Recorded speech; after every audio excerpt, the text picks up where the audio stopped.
Assalomu alaykum akalar. Bugun obzorimizda Lexus LS 460 bo'ladi. Ya'ni ataman yerdagi samolyot desa ham bemalol bo'laveradi. Mashinamiz 2008-yil ishlab chiqarilgan, 132 ming kilometr bosib o'tgan, 4.6 motor, 300Z. Motorning holati xudo xolisa yaxshi. Korobkasi avtomat korobkasi yaxshi. Hadovoyi 90% yaxshi, 10% mayda chudasi bor akalar.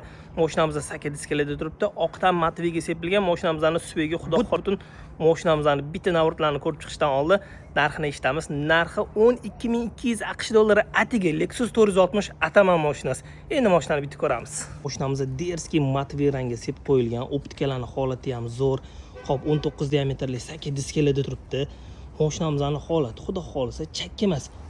Narxiga vobshe shikolat. Sababi bular narxi 15 mingdan 20 ming dollargacha. Bizlarning narxi 12.200 AQSh dollari. Endi sizlar bilan bitta orqa rakursini ko'ramiz. Mana qaranglar. Lexus LS 460 двойной выхлопной sistema juda ham derski va skromniy. 4 ta eshigimizda prisoskalargacha bor, 5 ключевой доступlargacha bor. Interyerini sanab o'taman, juda ham navorot ko'p.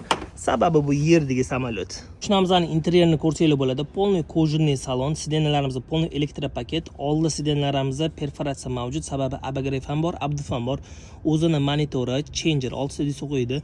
Полный klimat kontrol zonasi, multifunksionalniy ruli, hop elektronniy parktronika, bokoviylarni boshqaradigan sirli abagrev rullar, ekonom rejim, sport rejim, komfort rejim, pnevmani boshqaradigan rejimlar, orqa lobovoy va orqa eshiklarda shtorkalar, трехэтапный память сидения, детский rejimlar, stiklopodъемniklar, hattoki lyuklari ham bor. Orqa tarafini ko'rsanglar bo'ladi. O'zini klimat kontrol zonasi.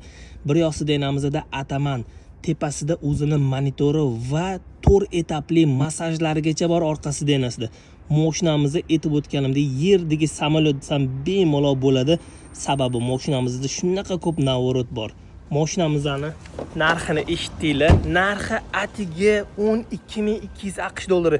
Yana shuncha navorot bilan mashinani srochniy bosib yuboradigan joyi. Lexus LS 460.